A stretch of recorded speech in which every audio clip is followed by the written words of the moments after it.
চলো গাইস, এই দুটো থালা 1 মাস যাবে। বাড়িতে এই জিনিসটা একবার বানিয়ে নাও। জাস্ট একবার বানাতে তোমাদের সময় লাগবে 6 থেকে 7 মিনিট, তারপরে রোদে শুকনো করতে হবে।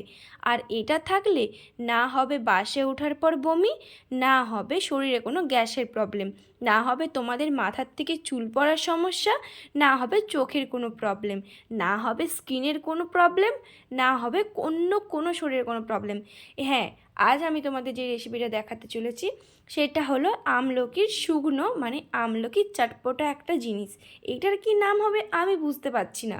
তোমরা যদি বুঝতে পারো ঠিক এই জিনিসটার কি নাম দেওয়া যায় আমায় জানিও, আমি কিন্তু নামটা দিয়ে দেব। তো তোমরা কিন্তু কমেন্টে জানিও তোমরা কারা কারা কাঁচা আমলকি নুন লঙ্কার গুঁড়ো কাসুন্দি দিয়ে মেখে খেতে ভালোবাসো। তো আমি তো কাঁচা আমলকি খেতে ভালোবাসি, কিন্তু কাঁচা আমলকি কি সবসময় বাড়িতে অ্যাভেলেবেল থাকে বা বাজারে অ্যাভেলেবেল থাকে? না, একদমই না। বাজারে কিন্তু কাঁচা আমলকি একদমই সব সময় অ্যাভেলেবেল থাকে না। কিন্তু একটা টাইমে এই আমলকিগুলো কিন্তু 100 টাকা করে কিলো হয়, মানে আমাদের বাজারে 100 টাকা কিলো, তোমাদের ওইখানে কম হতেও পারে। তাই আজ আমি আমলকি নিয়ে চলে এসেছি 200। আর আগের একটা থালায়, মানে ফার্স্ট ভিডিওতে শুরুতেই তোমরা দেখলে না, একটা আমলকির থালা একটু সাদা সাদা হয়ে গেছে, সেটা আমি কালকে করতে দিয়েছি। এখন আমার একটাই কাজ, আমের সিজনে কাজ হলো আমকে কীভাবে স্টোর করে রাখবো, আর আমলকির সিজনে আমার কাজ হলো আমলকিগুলোকে কীভাবে স্টোর করে রাখবো, কীভাবে আমলকিগুলো আমি পরেও খেতে পারবো। তো তার জন্য সবার ফার্স্টে আমলকিগুলো কিনে এনেই আমি ধুয়ে নিয়েছি। আর ধুয়ে নেওয়ার পর বটিতে করে এরকম একদম পাতলা পাতলা করে কেটে নিচ্ছি, কারণ এরকম পাতলা পাতলা করে কাটলে কিন্তু আমলকিগুলো শুকোতে একদম 2 দিনের মধ্যে শুকনো হয়ে যাবে আর অনেক কম টাইম লাগবে। তো তার জন্য এরকম পাতলা পাতলা করে এখন আমি আমলকিগুলো কেটে নিচ্ছি। আমলকিগুলো কিছু গুঁড়ো মশলা দিয়ে স্টোর করে রাখবো, যাতে আমি সবসময় আমলকি খেতে পারি, একটা দুটো মুখে রাখতে পারি।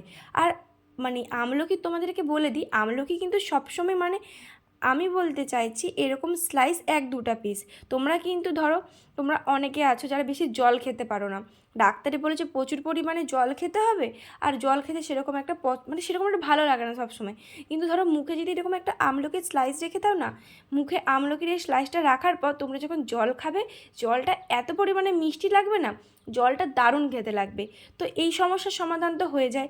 এছাড়াও আমলকিতে কিন্তু আমাদের ভাত খাবার পরে আমরা যেমন হজমোলা খাই, তো হজমলাতে কি সত্যি কোনো এমন গুণ থাকে যার জন্য আমাদের শরীরের সব প্রবলেম ঠিক করে দেবে বা গ্যাসের প্রবলেম ঠিক করে দেবে? না, ওটা একটা চটপটা জিনিস। আমরা ঝাল নুন টক দিয়ে ভাত খাই দুপুরবেলায়, তারপর একটা চটপটা কিছু খেতে মন যায়। ঠিক এই আমলকিটা কিন্তু চটপটাও, আর এই আমলকিটা খেলেও তোমাদের কিন্তু গ্যাসের প্রবলেম দূর করে দিবে। এছাড়াও আমি আগে যে প্রবলেমগুলো বললাম সেই প্রবলেমগুলো দূর করে দিবে। তোমরা যদি প্রতিদিন এরকম শুকনো না করেও প্রতিদিন একটা করে আমলকি খেতে পারো, যাদের প্রচুর পরিমাণে চুল পড়ে তারা যদি একটা করে অন্তত আমলকি খেতে পারো, তো আমলকি খেলে কিন্তু চুল একদমই পড়বে না।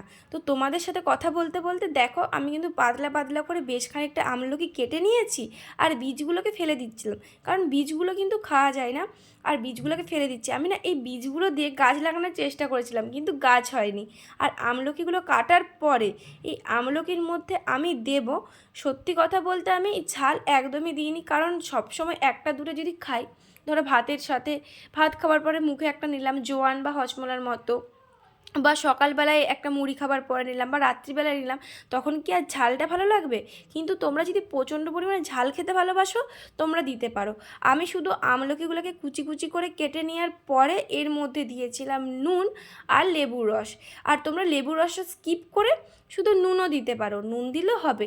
লেবুর রসটা দেওয়ার কারণ, লেবু কিন্তু আমরা ভাতের সাথে যখন খাই তখন কিন্তু আমাদের অ্যাসিডিটির কাজ করছে, প্রচুর পরিমাণে অ্যাসিডিটি হলে যখন আমি আমলকি লেবু আর জল খেলে না, মানে নুন আমাদের শরীর ঠিক হয়ে যায়। আমলকিটাই আমি লেবুটা এর উপরে ফাবড়ে নিয়েছিলাম। আমি যে দিদির কাছ থেকে ইন্সপায়ার হয়েছিলাম আমলকি খেতে, সেই দিদি শুধু নুন দিয়ে আমলা না শুকনো করে কথা বলতে এই সিজনে, মানে এই গরম আর শীতের হালকা সিজনটাই প্রচুর পরিমাণে পাওয়া যায়। আর এখন তো আমলকি 10 টাকা করে আমলকিগুলো তোমরা চাইলেই 100 টাকার আমলকি কিনতে পারো, 50 টাকার আমলকি তাহলে 1 বছর থাকবে, বা 100 আমলকিও তোমরা করে দেখতে পারো, কিন্তু একটু বেশি টাইম লাগবে। আর এই আমলকি আমার বাড়িতে সেরকম ছিল না, কালকে কটকটে রোদে শুকাতে হবে, না হলে কিন্তু আমলকির মধ্যে একটু থুয়া পড়ে যাবে। আজকে 200 আনিছি। তো দেখো গাইস, আমি সব আমলকিগুলো কেটে নিলাম, কাটা আমলকিগুলো কাটার পর কিন্তু একদম পাতলা পাতলা করে সুন্দর দেখতে লাগছে। এবার একটা লেবু নিয়ে আমলকিগুলো, এই লেবুটাকে একটা লেবু নিয়ে নিলাম, ওই যে বললাম রসটা এর মধ্যে অ্যাসিডিটির কাজ করে, তার জন্য কি আমলকিটা নিয়ে নিয়েছি। আর আমি থাকে না 200 গ্রাম লেবু দিয়ে নিয়েছিলাম, কষা ভাবটা চলে যাবে। ওই ফল থেকে শুকনো হয়ে যাবে, খেতে আমি এখানে দুর্দান্ত লাগবে। আর এরপরে লেবু রসটা খুব ভালো করে দিয়ে দিলাম। আর লেবু রসটা দেওয়ার পর না আমার একটা ভুল হয়ে গেছে,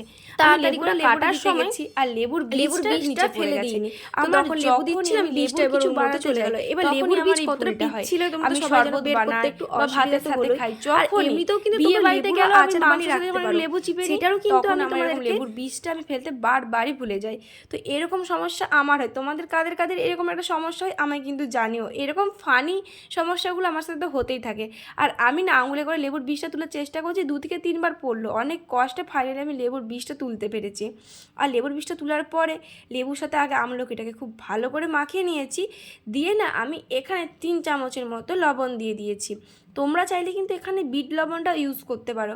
আমাদের বাড়িতে সত্যি কথা বলতে বিট লবণটা ছিলই না, ফুরিয়ে গেছিলো, নাহলে আমি এই সাদা লবণের সাথে বিট লবণটাও দিতাম। অবশ্য শুকনোর পরে যখন ওই একদিন পরে শুকিয়ে যাওয়ার পর আরেকবার যদি তোমরা লবণ মাখিয়ে রাখো, এই জিনিসগুলো কিন্তু আরও স্টোর হবে। আর এই সময় যদি তোমরা লেবুর কোনো রেসিপি চাও, মানে লেবুকে কীভাবে স্টোর করে রাখতে পারো আমি কিন্তু জানি, আমি কিন্তু লেবুরও স্টোর করে রেখেছি। এরপরে আর কি ভালো করে খুব ভালো করে নুনের সাথে লেবুর সাথে আমলকিটাকে মাখিয়ে নিয়ে এই থালার মধ্যেই রোদে দিয়ে দেবো। তোমরা চাইলে একটা পেপারের ভিতরে বা ভালো কাপড়ের ভিতরে রোদে দিতে পারো। আমি আর কষ্ট করিনি, যা পরিমাণে রোদ হচ্ছে এমনিই শুকিয়ে যাবে। এই দেখো, এই যে থালাটা দেখছো, এটা আমি আগের দিন করে রেখেছি, আর এই থালাটা আজকে করে রেখেছি। তো এইভাবে কিন্তু আমার আমলকি খেয়ে সব সমস্যা আমার শরীরের সমাধান হয়ে যাচ্ছে। তোমরা কিন্তু চাইলে এরকমভাবে আমলকির রেসিপি করে তৈরি করে খেতেই পারো। আর যদি এই রেসিপিটা ভালো লেগে থাকে অবশ্যই আমার চ্যানেলটা সাবস্ক্রাইব করে আমার পাশে থেকো।